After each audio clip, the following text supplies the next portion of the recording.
Beneath Pennsylvania's quiet forests and ridges lie ancient secrets, stone chambers, lost symbols, and legends too strange to ignore. This is a journey into the forgotten past where the land itself remembers, and some mysteries refuse to stay buried. Burial mounds of the Susquehannock. Burial mounds. The river winds quietly now, but long ago it bore witness to something more than just canoes and trade. Along the banks of the Susquehanna River, in the rich soil of Pennsylvania's heartland, the land rises in strange, deliberate humps, burial mounds. These aren't incidental hills shaped by time and erosion. They are too symmetrical, too precise, too intentional, and they've been whispering to those who listen. When the first European settlers arrived, they noticed them immediately. Mounds rising from the ground in places where no ordinary land feature should be. They asked the local Susquehannock people about them, who had built them and why. The Susquehannocks, known for their towering height and formidable presence, answered carefully. Some said the mounds were sacred. Others said they marked a deeper mystery, one even their ancestors hadn't built but had inherited. The Susquehannocks themselves were imposing figures described in colonial journals as tall, broad-shouldered warriors with unusual armor and complex tattoos. Some accounts, including one from Captain John Smith, claimed they stood nearly a head taller than most Europeans. But even they seemed to revere these mounds as remnants of something older, something nearly forgotten. As settlers spread westward, the mounds became the subject of intense curiosity. Farmers dug into them out of both necessity and fascination, and what they found wasn't always expected. Skeletal remains, yes, but some far larger than average. Skulls were oversized, jawbones immense, and in certain cases, burial chambers were lined with stone coffins or peculiar carvings. There were tales of bones measuring over 7 ft long, of tools and artifacts made from copper and missica, and of symbols etched directly into the bones. These discoveries weren't always documented officially. In fact, many were quietly suppressed or lost. Some blamed the Smithsonian Institution, accusing it of collecting the strange artifacts only to lock them away in vaults, never to be seen again. Whether that's true or not remains a matter of debate, but the gaps in the historical record are hard to ignore. One such site near Safe Harbor, Pennsylvania, reportedly revealed a massive burial chamber in the early 1900s. Local accounts describe a dome-like mound that, when excavated, contained an array of bodies laid out with mathematical precision. The largest skeleton, locals claimed, was over 8 ft tall. Surrounding it were clay effigies, metal tools, and even a crystal-like orb clutched in its hand. Not long after, the site was bought by a company and leveled. Whatever was inside was either hauled away or buried again, this time under asphalt and concrete. Another case came from Tioga, where a farmer unearthed the chamber beneath his fields while digging a well. Inside were stone walls arranged like a beehive, and what he claimed were human remains, unlike any he had ever seen. He brought some of the artifacts to a local tavern to display them, but one night they vanished. So did the chamber. Later surveys of the land revealed no evidence it had ever existed, but perhaps the strangest aspect of these mounds lies in their alignment. Many are positioned in ways that track the stars. Archaeological maps show burial mounds lining up with solstice points, equinox paths, and even the movements of certain constellations. For a supposedly primitive culture, this kind of celestial precision is hard to explain. In Tioga County, a mound once stood atop a hill that gave a clear view of the sunrise at both solstice points. Before it was flattened in the 20th century, a local pastor claimed to have entered a stone chamber beneath it. He described obsidian blades, a set of discs carved with spirals and stars, and an overwhelming feeling of static energy, like the air before a lightning strike. Days later, government officials arrived and cordoned off the site. No explanation was ever given. To this day, whispers persist around certain mounds, especially those that remain intact. Locals report flickering lights, unusual electromagnetic disturbances, and sometimes the sense of being watched. One man who camped near a mound in the early 1980s claimed he saw glowing figures walking its perimeter just before dawn. Another, a construction foreman near the Conestoga River, said that after bulldozing a mound for a road project, 3 of his workers were injured in freak accidents. A fire later destroyed their records. The folklore is just as eerie. Elders in some nearby towns speak of sky people buried in the mounds, tall beings with eyes that glowed blue in the firelight. Others say the mounds are not tombs at all, but markers, nodes in a forgotten grid of energy or power, like acupuncture points in the earth. There are stories of people who tried to rob the mounds only to fall ill or vanish entirely. Today, most of these ancient formations are gone, ploughed under, built over, forgotten. A few are marked with signs, vaguely acknowledging their presence without diving into the deeper legends. But those who've grown up near them, those who felt that strange hum in the ground, know better. Oh, what were the Susquehannock mounds really for? Were they simply graves? Or were they more gateways, observatories, warnings? Why do so many reports describe oversized skeletons, strange symbols, and unnatural phenomena? Whenever their purpose, one thing is clear: the land remembers.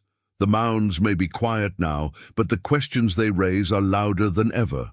And if you find yourself walking near the Susquehanna at dusk, and the air turns heavy and the birds go silent, don't look too long at those soft rising humps in the ground. Something beneath them might be looking back.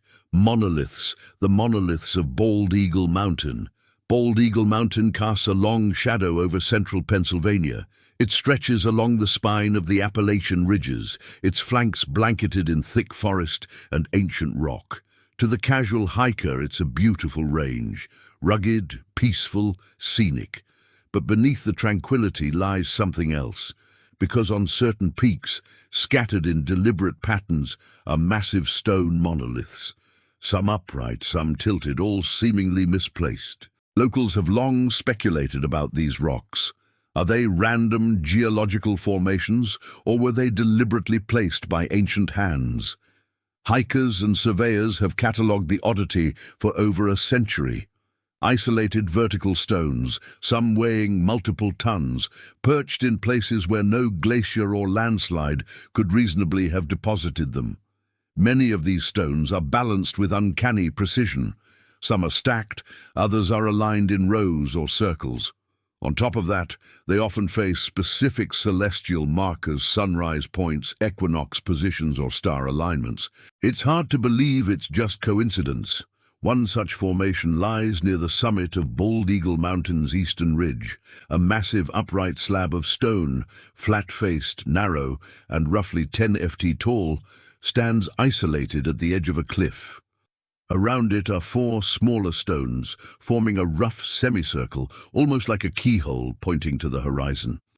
Every spring and fall during the equinox, the rising sun passes directly through the notch between the monolith and a second standing stone 100 ft away. The alignment is too perfect to dismiss. Locals call this place the Druid's Gate. They say it hums just before dawn, during equinox week, when the wind moves just right. Some have claimed that electronic devices stop working in its vicinity, or that animals refuse to go near it. But the strangest stories come from those who've camped overnight there. One man described dreaming of stone circles and fire rituals. Another woke up with geometric patterns drawn in the frost around his sleeping bag. There's no official explanation for the site. Geologists say the stones are ancient sandstone, possibly broken off from the cliff face. But they can't explain the symmetry, the placement, or the astronomical alignment, and this isn't the only site like it. Further west, near Port Matilda, lies another strange arrangement, a series of long, flat stones laid end to end across a ridge like a path in the wilderness. The so-called stone line stretches for nearly half a mile, disappearing into forest and reappearing near a creek bed.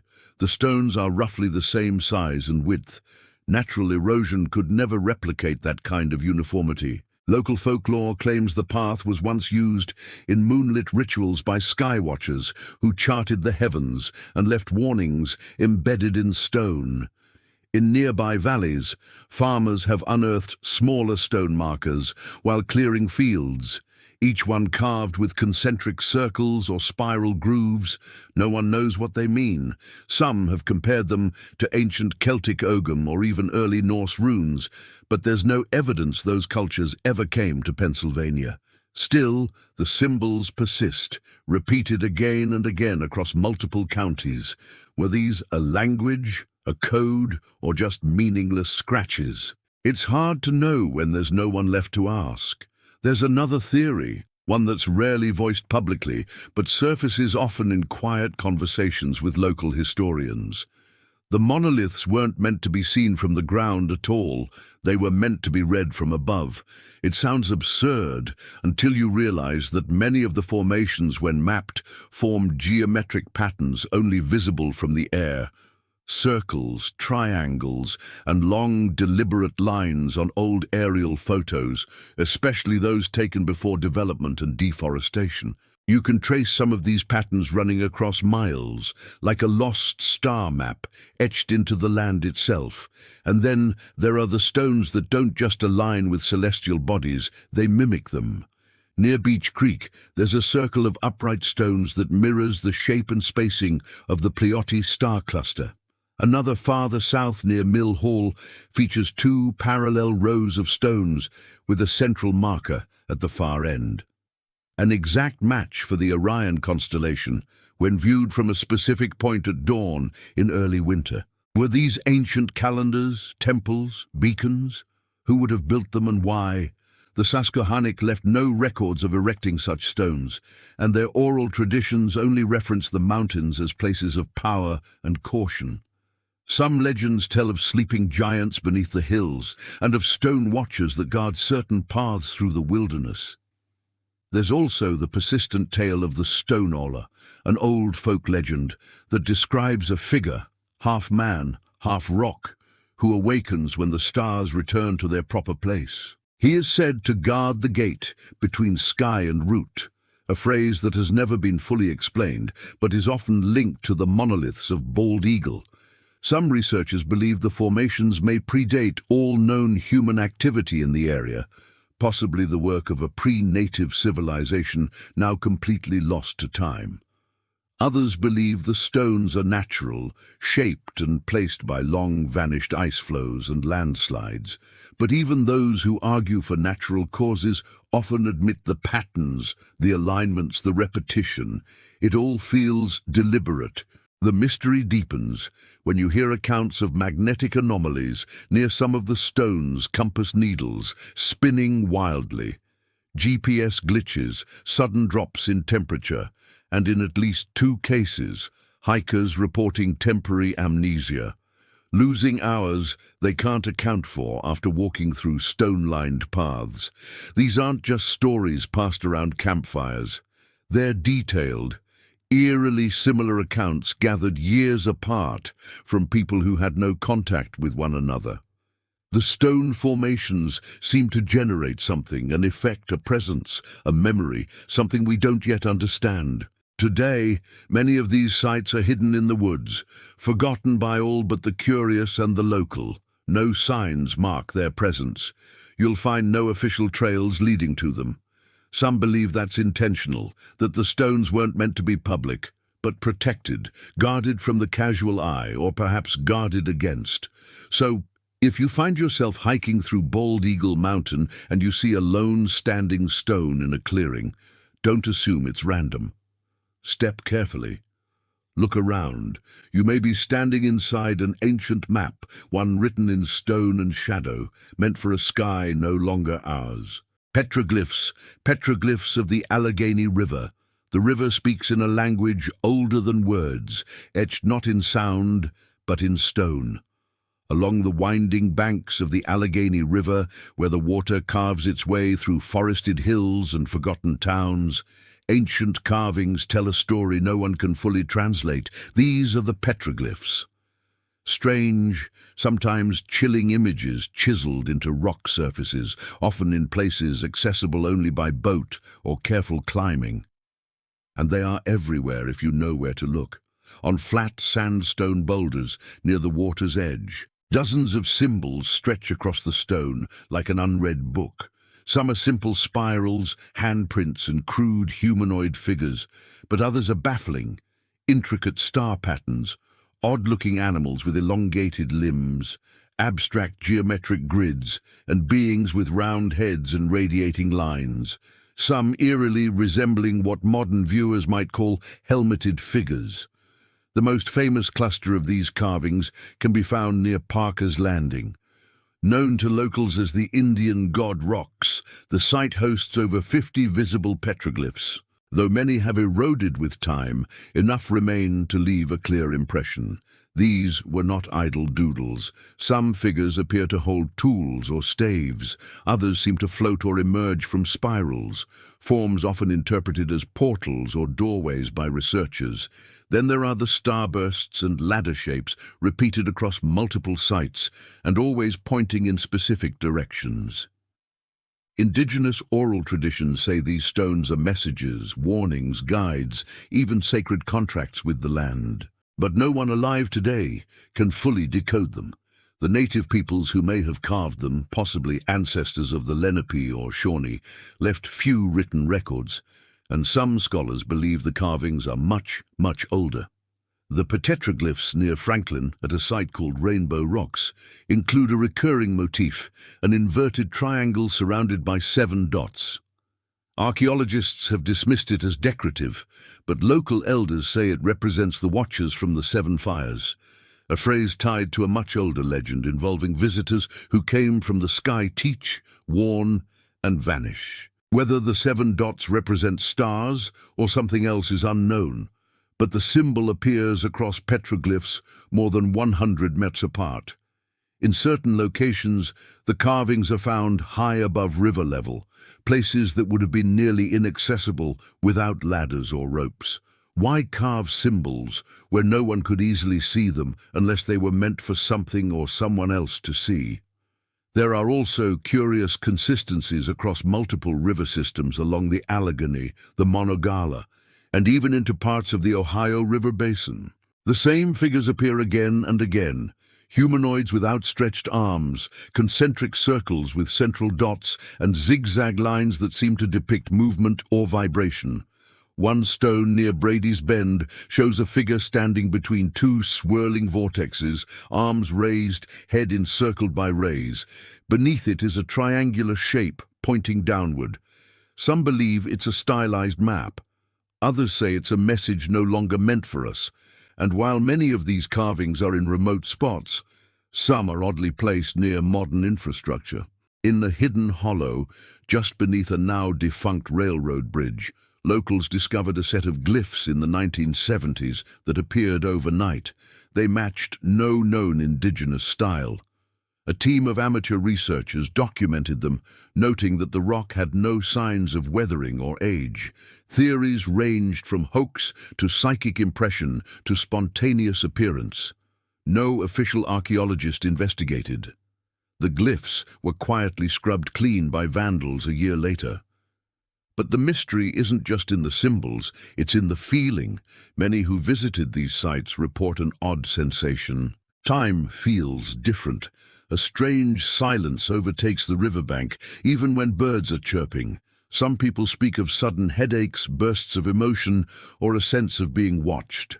One man, a kayaker who stumbled upon a glyph-code stone during low tide, described feeling an overwhelming sense of grief and guilt, so powerful he broke down in tears and couldn't explain why. There's also an unsettling pattern that appears in certain locations.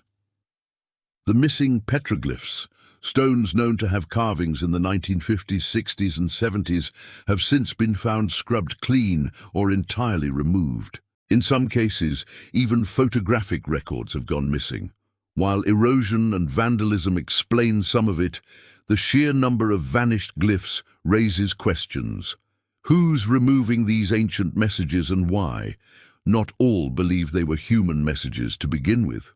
One fringe theory, gaining quiet popularity, suggests the glyphs were never meant for human interpretation, that they're part of a code left by beings not native to this place, perhaps not even to this world. The Star People stories, often dismissed by academics, speak of visitors who came in glowing boats that sailed not on water, but on light.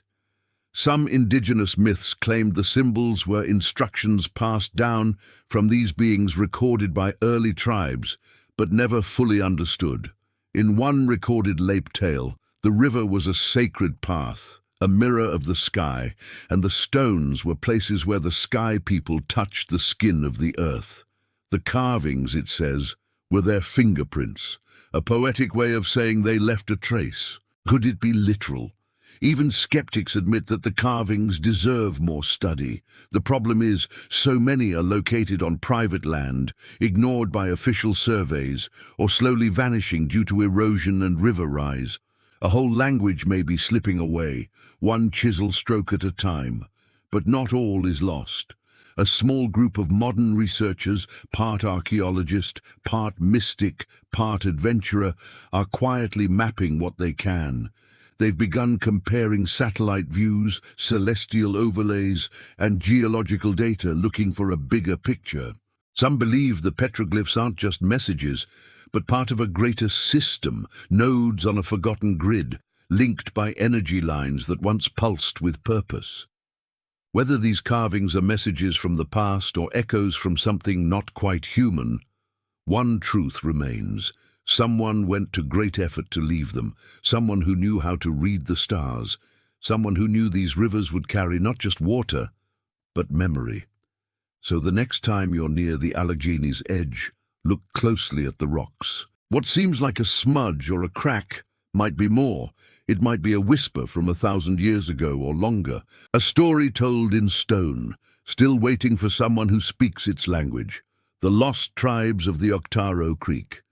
Follow the bends of Octaro Creek in southeastern Pennsylvania, and you'll find a land veiled in mist, steeped in secrecy. Its name may not carry the weight of other famed mysteries, but among locals, the region holds a legacy far stranger than it first appears. Here, among the rolling hills and dense woods, lies the story of a people who seem to have vanished. Not simply displaced or erased by war or time, but swallowed by something far older. These were the so-called lost tribes of Octaro, guardians of sacred knowledge and keepers of something never fully understood. Unlike the well-documented Susquehanna or Lepe, this group left behind few traces. Early colonial records mention them only briefly and often cryptically referred to as the stone keepers, or those who speak to the ground. These weren't just poetic descriptions.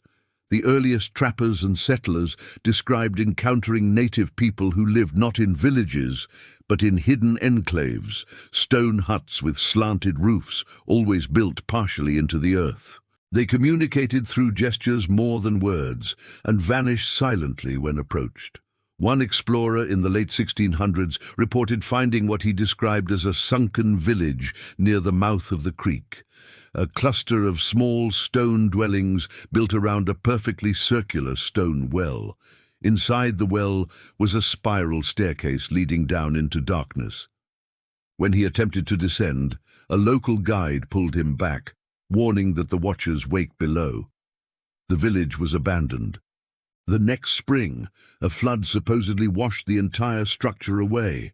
It has never been rediscovered, but whispers about the Octaro people persisted.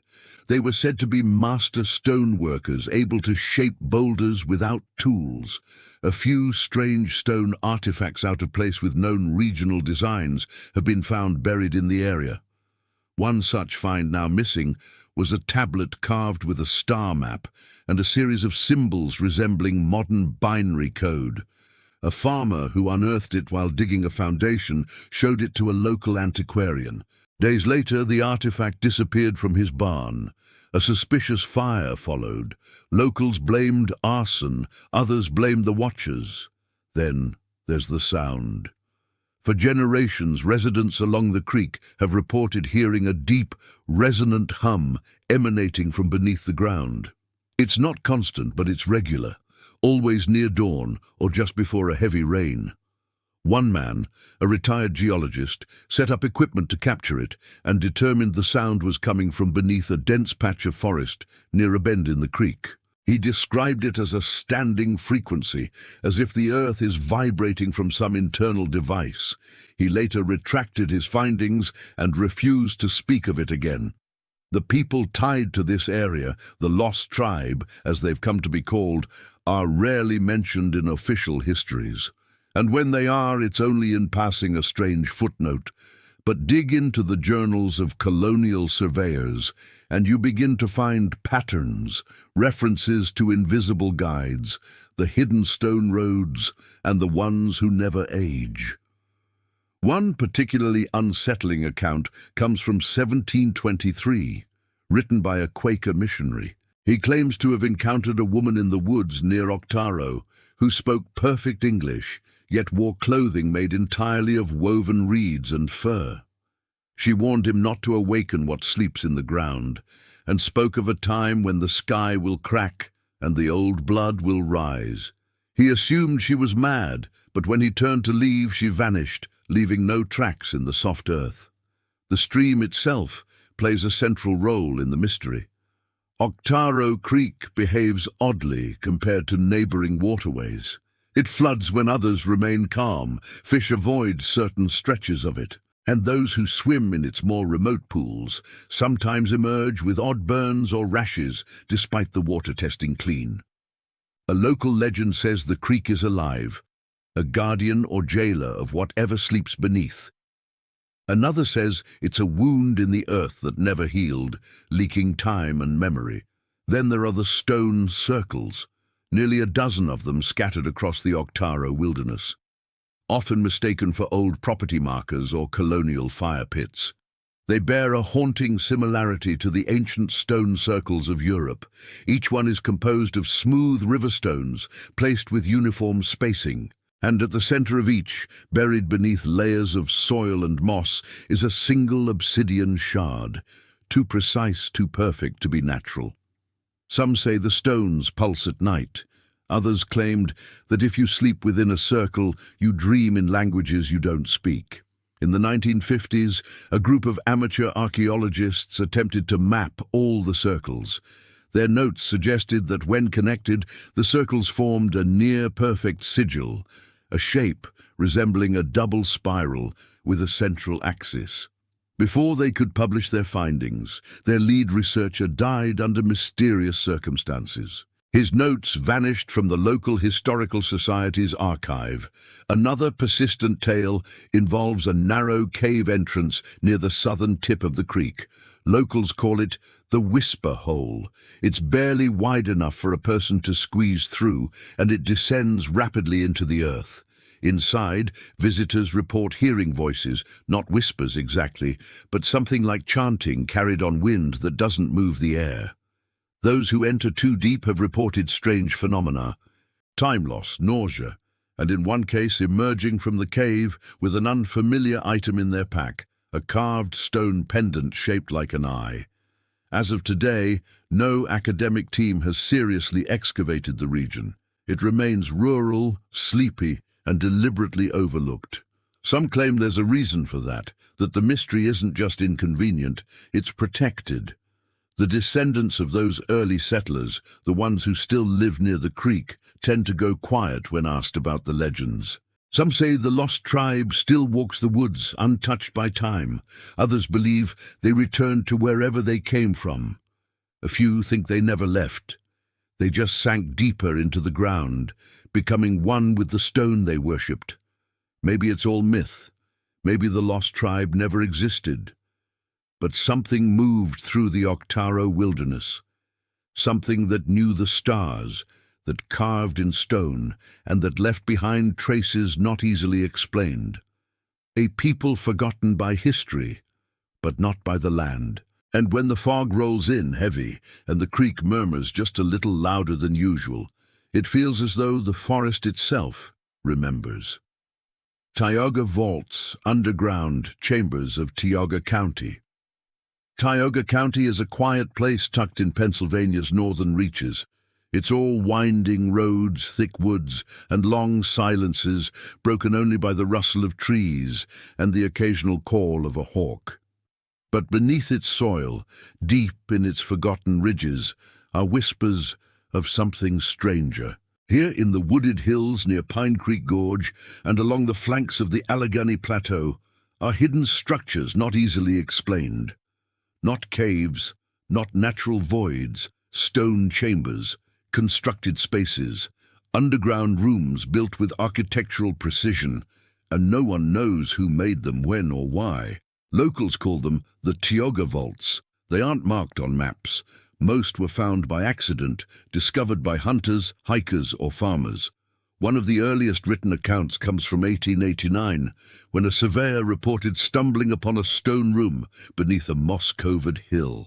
He described a rectangular space, about 12 ft by 8, lined with fitted stones, dry-laid without mortar, but interlocked with uncanny precision. No visible entrance led to the chamber. It had to be accessed by crawling through a natural-looking crack in a hillside. Inside, he found nothing but dust and silence. But the room felt wrong, he wrote, as if something had been waiting and left just before I arrived. That was the beginning. In the decades that followed, more chambers were discovered across Tioga County. Each one different in shape, but eerily similar in construction. Some are square, others are circular, with domed ceilings made of overlapping stone slabs. A few feature niches in the walls like primitive shelving. One contains a carved pedestal at its center. No tools, no bones, no artifacts, just the structure itself, and always that strange hum in the air, a stillness too deep to be natural. Official archaeologists largely dismiss them as root cellars or colonial ice houses, but that explanation unravels fast. Many of these chambers are buried deep in dense, uninhabited forest, far from any known settlement. Some are built into cliffsides, others into remote hills where no colonial farming or storage would have occurred. And then there's the craftsmanship. Stones fitted so tightly that light won't pass between them. No chisel marks, no mortar, just perfect placement. In the 1970s, a college student researching folklore claimed to have mapped 6 of these structures across Tioga County. When he connected them, he found they formed a near-perfect hexagon, each point equidistant from the next. That information never made it into a publication. The student dropped out mid-semester, left town, and never spoke of it again. Locals tell stories about the chambers, though not always directly. There's talk of old places where the ground breathes and houses that were never made for people. Some believe the chambers are ancient observatories built to align with solstice sunrises or lunar cycles. Others whisper about underground passageways, long collapsed, that once connected the vaults across the region, like a forgotten transit system. One of the most chilling tales comes from 1932, when 2 brothers, teenagers at the time, discovered a chamber while tracking a deer. The entrance was hidden behind a tumble of boulders, and the air inside was cold and dry. They claimed the room was hexagonal, with 6 walls converging inward, and a circular hole in the ceiling that opened straight to the sky. One of the boys climbed up to peer out the top and saw nothing but a swirling blackness, even though it was noon and the sun was high. Spooked, they left. One of them never returned to the woods again. A handful of researchers have tried to study the vaults with modern tools. Ground-penetrating radar scans conducted near one site in the early 2000s revealed an entire complex beneath the hillside. Multiple rooms arranged in a honeycomb pattern with narrow corridors connecting them. Before excavation could begin, the land was abruptly sold to a private owner. Access was restricted. Whatever was down there remains untouched. And yet, the chambers continue to whisper their secrets. One theory passed between independent researchers is that the vaults are memory chambers, places designed to store something non-physical, not objects but ideas or energy, perhaps a kind of ancient archive that doesn't rely on words or parchment. Some have even suggested that when you sit quietly inside one long enough, you don't hear your own thoughts, you hear someone else's. There are people, though, sensitive to such things who've sat inside the chambers and claim to experience visions, flickers of cities made of stone and glass. The sound of deep drumming beneath the earth, a voice speaking in a language they don't know, but somehow understand. One man spent the night in a chamber and emerged convinced that the structures aren't empty. They're waiting, charged, preserved. And then there's the compasses. Time and again, explorers have brought compasses into the vaults, only to watch the needles spin erratically. Magnetic interference in the middle of nowhere. One chamber, known only to a handful of people and nicknamed the Eye, sits at the center of a small clearing where no vegetation grows. It's shaped like an oval with a dome ceiling and a flat, perfectly polished black stone in the center of the floor. It reflects no light. Cameras malfunction inside the room. Batteries drain. Those who've entered and stood in the middle say the air grows thick like standing underwater. Speculation runs wild. Are these places ancient power stations? Burial sites for beings we no longer remember? Astronomical engines or something darker? Traps, prisons, sealed rooms holding forces better left untouched? We don't know. Because every time someone tries to investigate too deeply, the trail ends. Maps disappear, funding vanishes, or worse, people change their minds. One promising archaeologist who once advocated for deeper study of Tioga's vaults eventually denounced them entirely, calling the structures the result of imaginative folklore.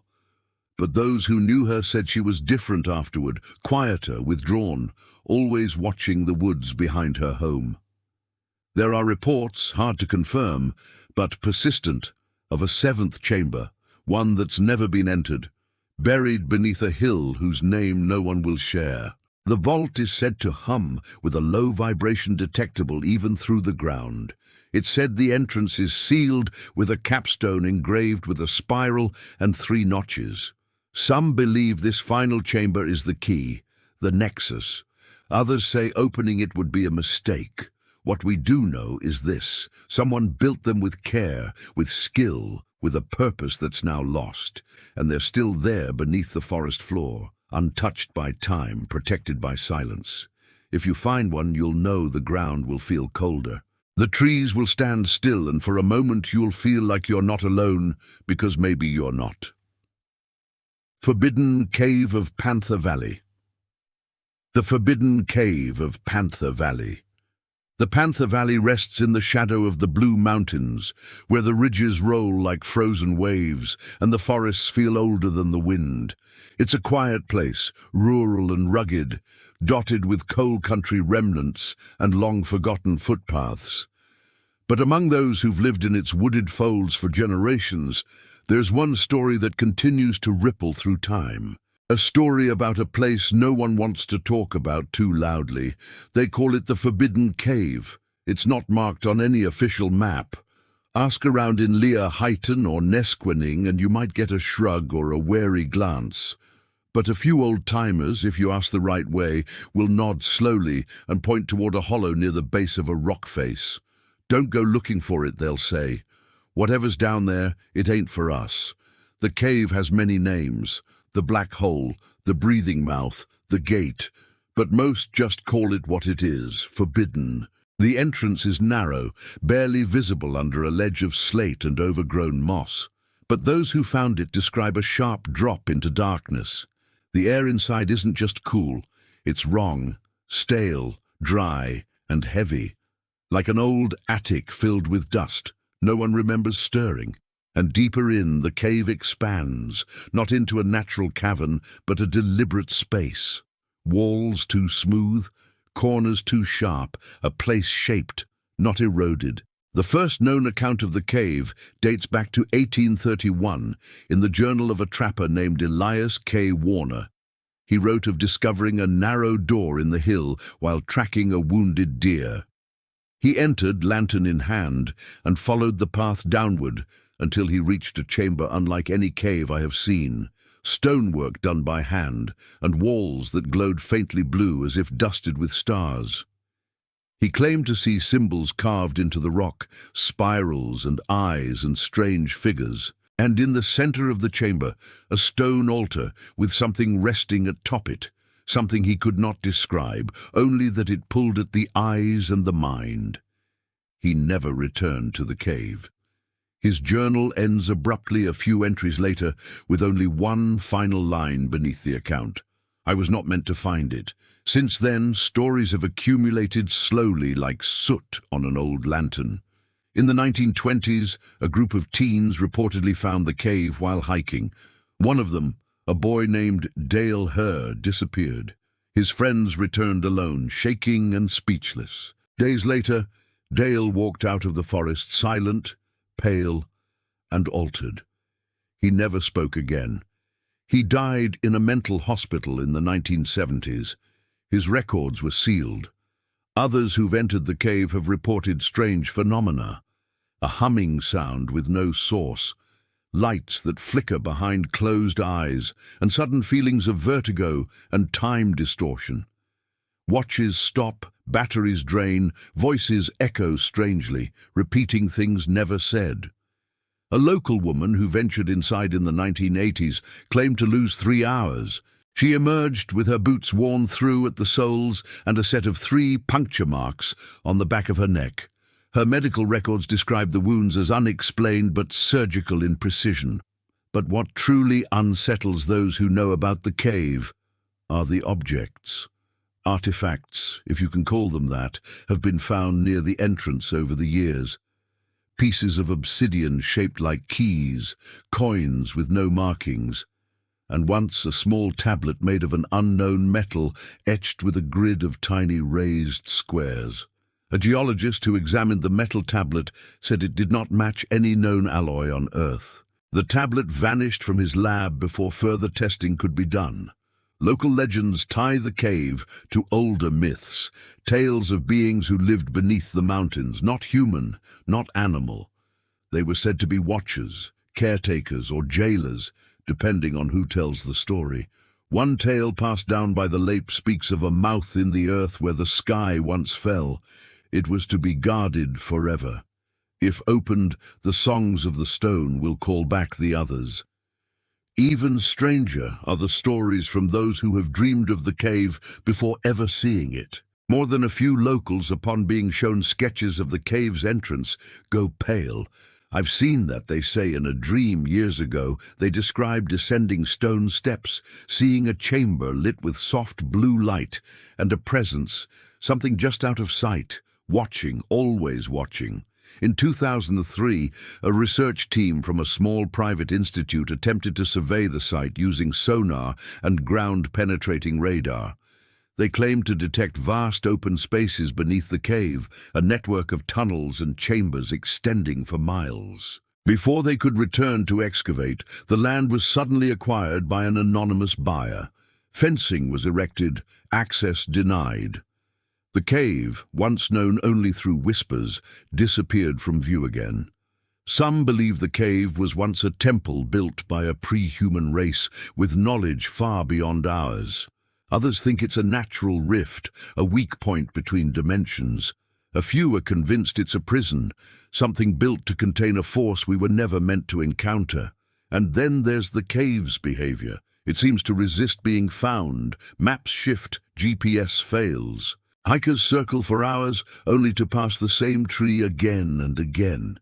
And when they finally do find the entrance, the forest grows quiet, as if it's watching, waiting, weighing the intent of those who arrive.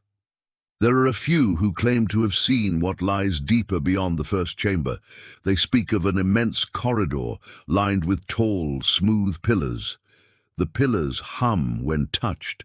Carvings on the wall shift when stared at too long. At the far end is a doorway sealed by a stone slab covered in interlocking spirals. No one has opened it, at least not yet. The cave is more than just stone and shadow. It is an anomaly, a wound, a doorway, a monument. It doesn't behave like a natural place because it isn't one. And those who stumble across it often change, subtly, quietly, as if the cave takes something in return for letting you walk out again. Most now avoid the place, but a few keep watch. Silent men who visit the edge of the forest and leave small offerings, stones stacked just so, feathers bound with twine, copper coins pressed into tree bark. They don't say why. They just nod and walk away. And if you ever do find it, if you walk the quiet woods of Panther Valley and see the black opening beneath the stone, think carefully before stepping inside, because some doors open both ways, and not everything that comes through is meant to leave. Sleeping Stone Giant echoes beneath the keystone. The sun sets slowly over the Delaware water gap, pouring gold across the ridgelines and catching the glassy surfaces of forgotten streams. It's a beautiful place, wild, rich with trails and hidden waterfalls. But in the highlands, just beyond the popular paths, where the trees grow thicker and the air feels still, there is a rumor, a final mystery as old as the stones themselves. They call it the Sleeping Stone Giant. Unlike the vaults or the petroglyphs or the Forbidden Cave, this isn't a structure or a chamber.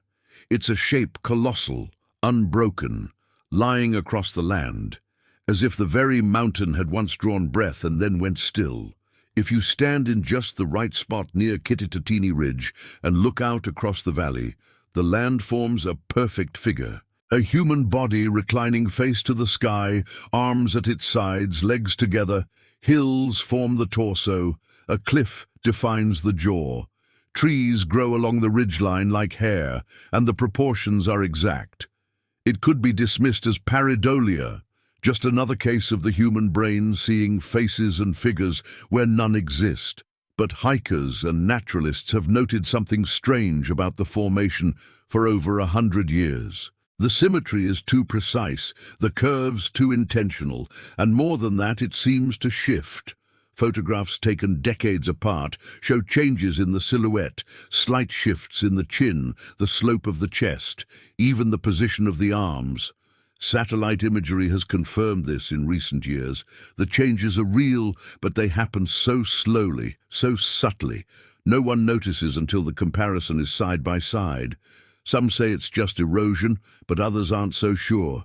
Local life stories refer to this landform not as a sleeping giant, but as a guardian, a being placed here long ago to keep something in or something out. In their oral traditions, the land was shaped by the skywalkers, celestial architects who built not with tools, but with thought and time.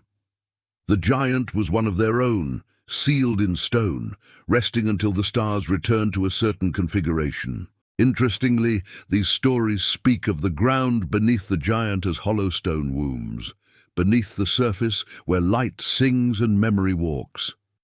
Several independent ground scans conducted quietly by university teams in the 1990s found voids beneath the ridgeline, massive ones, cavities the size of buildings, but no drillings or digs were permitted. The area lies within protected federal land, and the National Park Service has enforced access restrictions since those findings surfaced. But the local stories persist and grow stranger. Campers report odd sensations while staying near the ridge. Dreams that don't feel like dreams. A man who awoke screaming after seeing a silver face rising from the valley. A woman who described hearing a deep heartbeat in the ground that said with her own until she fainted. Compasses go haywire, clocks stop. Animals avoid the ridgeline's highest point, moving in wide arcs around it. There's also a curious lack of vegetation across certain parts of the giant's face. Trees won't grow. Moss spreads in perfect lines. Geologists call it coincidence, but those who've tried to plant in those areas say something in the soil refuses life. One gardener claimed to have dug just below the surface and found a layer of smooth black stone, cold to the touch, unbreakable, humming softly. Theories abound. Some say the Sleeping Stone Giant is a remnant of ancient Earth energies, a convergence point where geomagnetic fields once crossed, leaving behind a petrified conduit of unknown power. Others believe it's a biological entity, a living being now encased in stone, preserved in some suspended animation. A few suggest it's not a being at all, but a vessel, a craft, one that landed or was buried long ago, its true shape disguised by time and terrain. And then there are the lights. Faint glows, mostly seen at night. Small bluish orbs drifting just above the treetops. Sometimes they pulse, sometimes they vanish in a blink. A park ranger once chased one, thinking it was a drone or hiker's light, only to watch it drop vertically into the earth and disappear without a sound. He refused to talk about it afterward. In 2011, a local historian and amateur seatographer overlaid a celestial star chart onto the landscape of the water gap. The result was uncanny. The sleeping giant's position aligned perfectly with the Orion constellation. His face beneath Betelgeuse, his belt matching the twin valleys carved by the Delaware River, and his feet stretching toward the position of Sirius. It wasn't perfect, but it was close enough to raise questions. Was this formation designed to mimic Orion, or was it meant to call something down? An old Lape chant recorded by missionaries in the 1700s translates roughly to when the hunter lays still and the wolf forgets the moon, the mountain will breathe again and the sky will open. No one knows what it meant, but in light of the giant's shifting shape, some believe it's a prophecy. More recently, hikers have reported tremors in the area, small localized quakes that don't show up on seismic maps. One group camping near the ridge in 2022 claimed the ground rose slightly beneath their tents during the night. Not much, just enough to lift their gear an inch or two. They thought it was a prank until they realized the slope around them had changed. Trees had shifted position. A new crack appeared in a nearby boulder that hadn't been there the day before. The idea that the land could move on its own, that something under the soil might still be alive, is disturbing. But in Pennsylvania, such notions have quietly trailed behind every legend we've explored. The Susquehannock mounds that hum, the stone monoliths aligned to stars, the petroglyphs whispering of sky beings, the Tioga vaults that defy time, the cave that takes more than it gives. Each one points to the same eerie idea. Something else was here. Something that built, watched, waited, and maybe still does. The sleeping stone giant, maybe the final piece or just another chapter. But whatever it is, structure, symbol, or sentinel, it stirs something ancient in those who see it. Because deep down we recognize its shape. It's not just a mountain, it's a memory and perhaps a warning.